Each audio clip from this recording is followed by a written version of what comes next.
gausiais plojimais pasitinkama mūsų Tėvynės sąjungos Lietuvos krikščionių demokratų partijos pirmininką Gabrielių Landsbergį.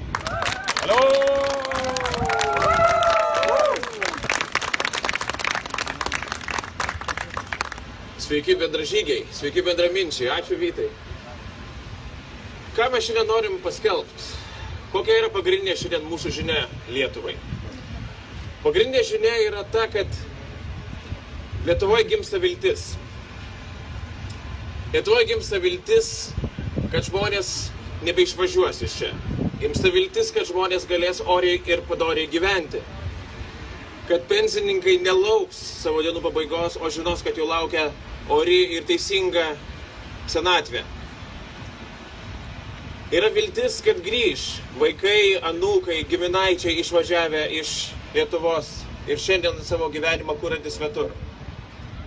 Ir su ta vilties žinia mes pradedam kelionę po Lietuvą. Praeitą savaitę Vilniaus universitete, netaip toli nuo čia, pristatėme mūsų naują planą Lietuvai. Ir tą viltį įvardinom konkrečiais skaičiais. 147 tūkstančiai naujų darbo vietų. Augantis vidutinis atlyginimas, didesnė pensija. Tai yra labai aiškus, tvirtas ir netgi mums neįprastas įsipareigojimas mūsų bendražygiam, bendraminčiam ir Lietuvos žmonėm. Mes žinom, kaip tą padaryti ir mes tą padarysim. Ir šiandien jau papasakoja viską ekspertam, papasakoja specialistam, ekonomistam, finansų žmonėm.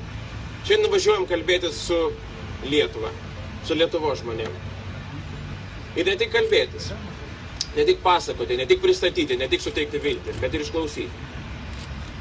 Tai yra, atrodytų, savaime suprantamas darbas politiko gyvenime.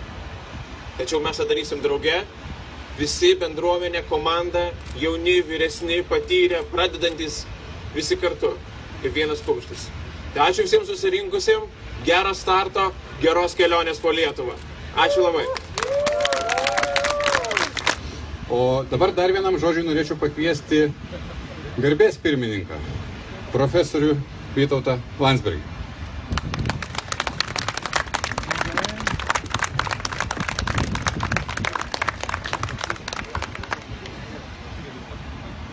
Dažnai skamba žodis opozicija.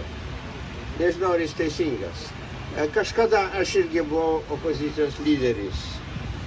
Buvau opozicijoje Gorbačiovui, buvau opozicijoje Lietuvos komunistams ir visai tai sumautai santvarkai.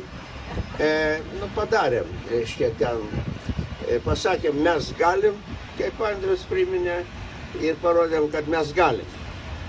O dabar, kada mes einam su teigiama programa, su vilties programa ir ne su pažadukais, kad po 100 dienų pridėsim ten po 10 litų kiekvienam, mes girdėjom tokių programų.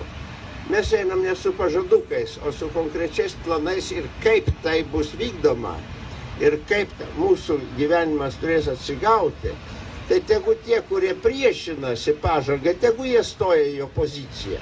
O mes turim padaryti su savim kartu bendrą visos Lietuvos poziciją, kad tai būtų įgyvendinta. Na, dar turiu vieną pastebėjimą.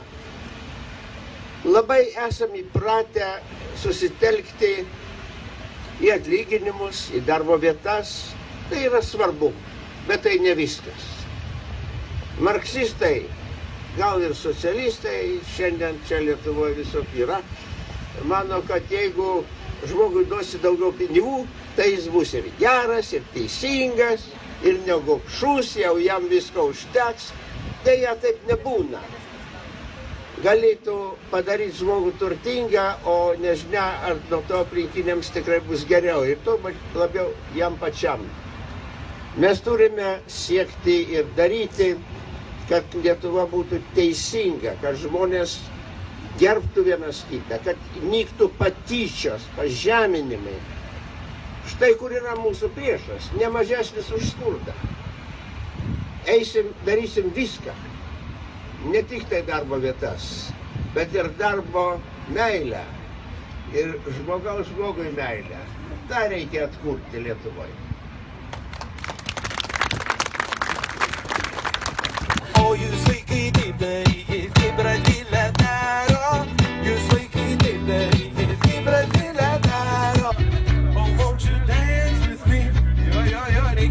stink. You dance with me. Vytautas Landsbergis. Oh yeah, oh yeah, oh yeah, oh yeah. Oh yeah, oh yeah, oh yeah, oh yeah. La la la la la la la la la la la la la. La mujer está en el suelo, mamá no puedo con ella. Me la llevo la cabeza, mamá no puedo con ella. La mujer está en el suelo, mamá no puedo con ella.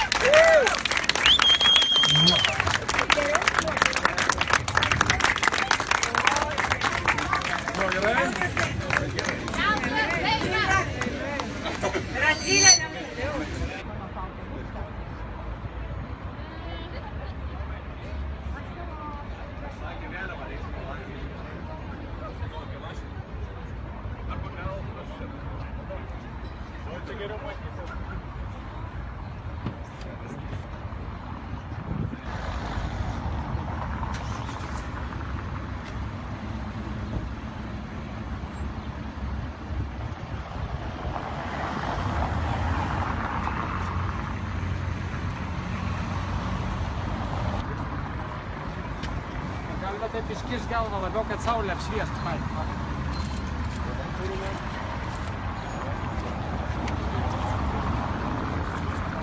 Gerai?